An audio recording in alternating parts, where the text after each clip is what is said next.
nih Wak yang terbang di atas kepalanya. Dan kalian tahu burung gagak ini bukan sekedar terbang biasa gitu loh Wak, melainkan berusaha mencakar Om Dika sama penumpangnya. Kebaikan seorang laki-laki yang tidak pernah segan membantu orang-orang di sekitarnya. Tapi sayangnya Wak, kebahagiaan itu disalahgunakan sehingga laki-laki ini mengalami sebuah tragedi memilukan dalam hidupnya. Penasaran kalian sama kisah selengkapnya? Jadi tanpa lama-lama lah kita langsung masuk aja ke apanya ya. Check it out.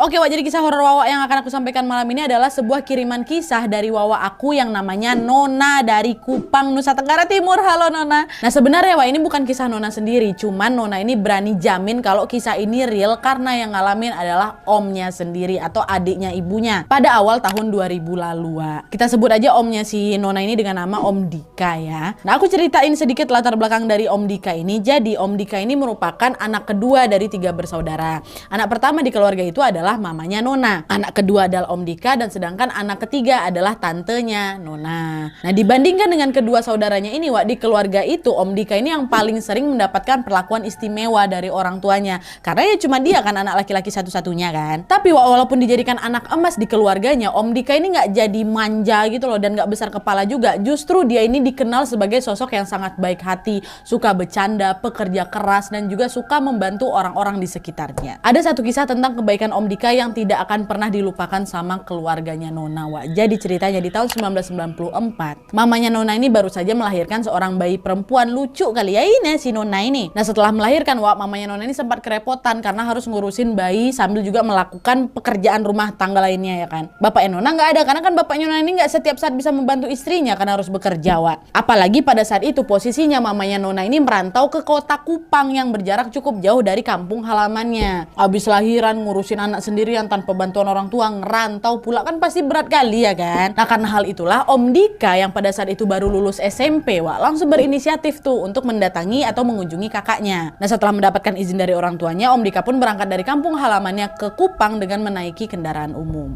Nah baru aja Om Dika sampai di sana Wak, Om Dika langsung ngebantuin kakaknya untuk ngejagain Nona Wak. Bahkan nih Wak, yang nggak jarang Om Dika ini juga sering bantu-bantu beres-beres rumah, bantu masak, dan melakukan beberapa pekerjaan lainnya. Mamanya Nona pun merasa sangat terbantu sekali dengan kehadirannya Om Dika di rumah tersebut. Nah setelah beberapa hari tinggal di rumah kakaknya Wak, ternyata Om Dika ini jadi betah. Dia pun minta izin Wak untuk tinggal lebih lama di sana. Sebulan berlalu, 2 bulan berlalu, nggak terasa Om Dika ini udah tinggal bersama keluarganya si Nona ini selama lebih dari 1 tahun. Nggak sekolah Om Dika, nah di waktu itu baru tamat SMP. Om Dika ini juga masih agak galau gitu mau lanjutin SMA apa enggak Wak. Jadi dia ke skip 1 tahun lah gitu ceritanya ya kan. Nah baru lah Wak di akhir tahun 1995